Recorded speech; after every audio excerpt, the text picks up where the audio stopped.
Hi everyone, welcome back to Swati channel. ಇವತ್ತು ಕೆಲವೊಂದು kitchen ಟಿಪ್ಸನ್ನು ಶೇರ್ ಮಾಡ್ತಿದ್ದೀನಿ. ಫಸ್ಟ್ ಟಿಪ್ ಏನಂದರೆ, ನಾವು ಈ ರೀತಿ ಕೀಸನ್ನು ಇಟ್ಕೊಂಡಿರ್ತೀವಲ್ಲ, ಕೀ ಬಂಚಿಲ್ಲ ಅಂತ ಹಾಗೆ ಇಟ್ಟಿರ್ತೀವಿ. ಮತ್ತು ಅದನ್ನು ಹುಡ್ಕೋದು ಒಂದು ಕಷ್ಟ ಆಗುತ್ತೆ. ಒಂದು ಕೀ ಇನ್ನೊಂದು ಹತ್ರ ಈ ರೀತಿ ಇರೋವಂಥ ಟೈಮಲ್ಲಿ ನಮಗೆ ಬೇಗ ಸಿಗೋದಿಲ್ಲ. ಅಂಥ ಟೈಮಲ್ಲಿ ಏನು ಮಾಡಬೇಕಂದ್ರೆ, ಈ ರೀತಿ ಸೇಫ್ಟಿ ಪಿನ್ನನ್ನು ತಗೊಂಡು ಆ ಸೇಫ್ಟಿ ಪಿನ್ಗೆ ಈ ರೀತಿ ಕೀಸನ್ನು ಹಾಕ್ಕೊಂಡು ಈ ಪಿನ್ನನ್ನು ಎಲ್ಲಂದ್ರೂ ನಾವು ಹಾಕ್ಕೊಂಡು ಇಟ್ಕೊಂಡ್ರೆ ನಮಗೆ ಬೇಗ ಆ ಕೀಸ್ ಅನ್ನೋದು ಸಿಗುತ್ತೆ. ನಮಗೆ ಹುಡುಕೊಂಡು ಟೈಮ್ ವೇಸ್ಟ್ ಆಗೋದು ಇಲ್ಲ, ನಮಗೆ ನೀಟಾಗಿ ಕೂಡ ಇರುತ್ತೆ. ಈ ರೀತಿ ಟ್ರೈ ಮಾಡಿ ನೋಡಿ. ನಿಮ್ಗೆ ಈ ಟಿಪ್ಸಲ್ಲಿ ಯಾವ ಟಿಪ್ ಇಷ್ಟ ಇದೆ ಅಂತ ನನಗೆ ಕಾಮೆಂಟ್ ಮಾಡಿ. ಪ್ಲೀಸ್ ನನ್ನ ಚಾನಲ್ಗೆ ಒಂದು ಲೈಕ್ ಆ್ಯಂಡ್ ಸಬ್ಸ್ಕ್ರೈಬನ್ನು ಮಾಡಿ. ಟಿಪ್ ನಂಬರ್ 2, ನಾವು ಈ ರೀತಿ ವಾಟರ್ ಬಾಟಲ್ಸನ್ನು ಯೂಸ್ ಮಾಡ್ತಾ ಇರ್ತೀವಿ. ನಾವು ಎಷ್ಟೇ ವಾಶ್ ಮಾಡಿದ್ರೂ ಕೂಡ ಅದರಲ್ಲಿ ಬ್ಯಾಡ್ ಸ್ಮೆಲ್ ಅನ್ನೋದು ಬರ್ತಾ ಇರುತ್ತೆ.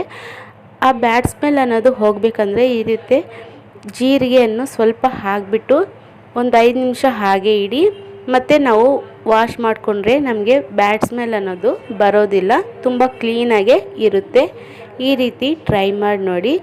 ನಿಮ್ಮಿಂದ ಒಂದು ಸ್ಮಾಲ್ ರಿಕ್ವೆಸ್ಟ್, ಪ್ಲೀಸ್ ನನ್ನ ಚಾನಲ್ಗೆ ಒಂದು ಲೈಕ್ ಆ್ಯಂಡ್ ಸಬ್ಸ್ಕ್ರೈಬನ್ನು ಮಾಡಿ. ಪಕ್ಕದಲ್ಲಿರುವಂಥ ಬೆಲ್ಲೈಕನನ್ನು ಕ್ಲಿಕ್ ಮಾಡಿ. ನಾನು ಮಾಡುವಂಥ ಹೊಸ ವೀಡಿಯೋಸು ನಿಮಗೆ ನೋಟಿಫಿಕೇಷನ್ ಅನ್ನೋದು ಬರುತ್ತೆ. ಪ್ಲೀಸ್ ನನ್ನ ಚಾನಲ್ಗೆ ಸಪೋರ್ಟ್ ಮಾಡಿ.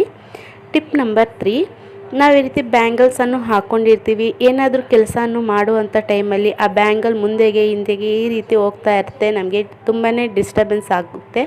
ಒಂದು ಬ್ಯಾಂಗಲ್ ಆದರೆ ಈ ರೀತಿ ಹಿಂದೆಗೆ ಈ ರೀತಿ ಟೈಟಾಗಿ ಎಳ್ಕೊಬೋದು. ಜಾಸ್ತಿ ಬಲೆ ಹಾಕ್ಕೊಂಡ್ರೆ ನಾವು ಹಿಂದೆಗೆ ಈ ರೀತಿ ಟೈಟಾಗಿ ಎಳ್ಕೊಂಡ್ರು ಕೂಡ ಅದು ಕೆಲವೊಂದು ಬ್ಯಾಂಗಲ್ಸ್ ಮುಂದೆಗೆ ಬರ್ತಾ ಇರುತ್ತೆ. ನಮಗೆ ಕೆಲಸ ಮಾಡೋದಕ್ಕೆ ಡಿಸ್ಟರ್ಬೆನ್ಸ್ ಆಗ್ತಾ ಇರುತ್ತೆ. ಆ ರೀತಿ ಆಗದಿರ ಇರಬೇಕಂದ್ರೆ ಒಂದು ಲಬ್ಬರ್ ಬ್ಯಾಂಡನ್ನು ತಗೊಳ್ಳಿ. ಈ ರೀತಿ ಬ್ಯಾಂಗಲ್ಸನ್ನು ಹಿಂದೆಗೆ ಎಳ್ಕೊಂಡು ಅದ್ರ ಮುಂದೆಗೆ ಈ ರೀತಿ ಲಬ್ಬರ್ ಬ್ಯಾಂಡನ್ನು ಹಾಕಿ ಇಡಿ. ನೋಡಿ, ಈಗ ನಾವು ಎಷ್ಟು ಕೆಲಸ ಆದರೂ ನಾವು ಈಸಿಯಾಗಿ ಮಾಡ್ಕೋಬೋದು. ನಮಗೆ ಬ್ಯಾಂಗಲ್ ಮುಂದೆ ಬಂದು ನಮಗೆ ಡಿಸ್ಟರ್ಬೆನ್ಸ್ ಏನೂ ಆಗೋದಿಲ್ಲ. ನಾವು ಈಸಿಯಾಗಿ ನಮ್ಮ ಕೆಲಸ ಅನ್ನೋದು ನಾವು ಮಾಡ್ಕೋಬೋದು. ಈ ರೀತಿ ಟ್ರೈ ಮಾಡಿ ನೋಡಿ. ನಿಮಗೆ ಈ ಟಿಪ್ಸ್ ಎಲ್ಲ ಇಷ್ಟ ಆಗುತ್ತೆ ಅಂದ್ಕೊಂಡಿದ್ದೀನಿ. ಇಷ್ಟ ಆಗಿದ್ದರೆ ಪ್ಲೀಸ್ ಒಂದು ನನ್ನ ಚಾನಲ್ಗೆ ಸಬ್ಸ್ಕ್ರೈಬನ್ನು ಮಾಡಿ. ಟಿಪ್ ನಂಬರ್ 4, ನಾವು ಈ ರೀತಿ ಸ್ಯಾರೀಸನ್ನು ಉಟ್ಕೊತೀವಲ್ಲ, ಸ್ಯಾರೀಸ್ ಉಟ್ಕೊಳ್ಳೋವಾಗ ನಾವು ಸೇಫ್ಟಿ ಪಿನ್ನನ್ನು ಹಾಕ್ಕೊತಾ ಇರ್ತೀವಿ.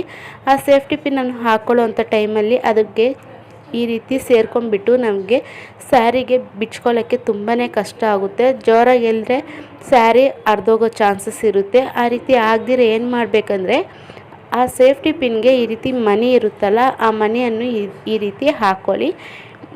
ಈ ಮಣಿ ಇಲ್ಲ ಅಂದರೆ ವೇಸ್ಟ್ ಸರ ಇರುತ್ತಲ್ಲ, ಆ ಸರದ್ದಾದರೂ ನೀವು ಉಪಯೋಗಿಸಿಲ್ಲ ಅಂದಾಗ ಈ ರೀತಿ ಸೇಫ್ಟಿ ಪಿನ್ಗೆ ಆ ಮಣಿಯನ್ನು ಹಾಕ್ಕೊಳ್ಳಿ. ಈ ರೀತಿ ಹಾಕ್ಕೊಳ್ಳೋದ್ರಿಂದ ನಮಗೆ ಆ ಸ್ಯಾರಿಗೆ ಆ ಪಿನ್ ಅನ್ನೋದು ಸೇರ್ಕೊಳ್ಳೋದಿಲ್ಲ. ಮತ್ತು ನಮಗೆ ಈಸಿಯಾಗಿ ಆ ಸ್ಯಾರಿಗೆ ಪಿನ್ ಅನ್ನೋದು ಈಸಿಯಾಗಿ ತೆಗೆದುಬಿಡ್ಬೋದು. ಈ ರೀತಿ ಯಾವತ್ತಾದರೂ ನೀವು ಸ್ಯಾರಿ ಉಟ್ಕೊಳ್ಳೋವಾಗ ಈ ರೀತಿ ಆ ಸೇಫ್ಟಿ ಪಿನ್ಗೆ ಮಣಿಯನ್ನು ಹಾಕ್ಕೊಂಡು ಟ್ರೈ ಮಾಡಿ ನೋಡಿ. ಟಿಪ್ ನಂಬರ್ 4, ನಾವು ಈ ರೀತಿ ಚಾಕನ್ನು ಉಪಯೋಗಿಸ್ತಾ ಇರ್ತೀವಿ. ಅದು ಉಪಯೋಗಿಸ್ತಾ ಆ ಶಾರ್ಪ್ನೆಸ್ ಅನ್ನೋದು ಹೋಗಿರುತ್ತೆ. ಆ ಶಾರ್ಪ್ನೆಸ್ ಅನ್ನೋದು ಮತ್ತೆ ಬರಬೇಕಂದ್ರೆ ಏನು ಮಾಡಬೇಕು ಅಂತ ಈ ವಿಡಿಯೋದಲ್ಲಿ ತೋರಿಸ್ತೀನಿ. ಈ ಶಾರ್ಪ್ನೆಸ್ ಅನ್ನೋದು ಮತ್ತೆ ಬರಬೇಕಂದ್ರೆ ಈ ರೀತಿ ವೇಸ್ಟ್ ಆಗಿರೋಂಥ ದೀಪ ಇರುತ್ತಲ್ಲ, ಆ ದೀಪವನ್ನು ತಗೊಂಡು ಈ ರೀತಿ ಮುಂದೆ ಹಿಂದೆಗೆ ಈ ರೀತಿ ಶಾರ್ಪ್ ಮಾಡಿ ಒಂದು 5 ಮಿನಿಟ್ಸ್ ಈ ರೀತಿ ಶಾರ್ಪ್ ಮಾಡೋದ್ರಿಂದ ನಮಗೆ ಬೇಗ ಶಾರ್ಪ್ನೆಸ್ ಅನ್ನೋದು ಬರುತ್ತೆ. ಈ ರೀತಿ ವೇಸ್ಟ್ ಅಂತ ನಾವು ದೀಪವನ್ನು ಬಿಸಾಕಬಾರ್ದು. ನಮ್ಗೆ ಯಾವುದೋ ಒಂದು ಕೆಲಸಕ್ಕೆ ಈ ವೇಸ್ಟ್ ಆಗಿರೋಂಥ ವಸ್ತುಗಳು ತುಂಬಾ ಹೆಲ್ಪ್ ಆಗುತ್ತೆ.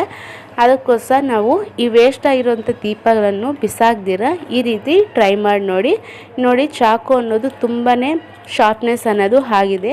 ಯಾವತ್ತಾದರೂ ಶಾರ್ಪ್ನೆಸ್ ಅನ್ನೋದು ಹೋದಾಗ ಈ ರೀತಿ ಆ ದೀಪಗೆ ಶಾರ್ಪ್ನೆಸ್ ಅನ್ನೋದು ಮಾಡ್ಕೋಬೋದು.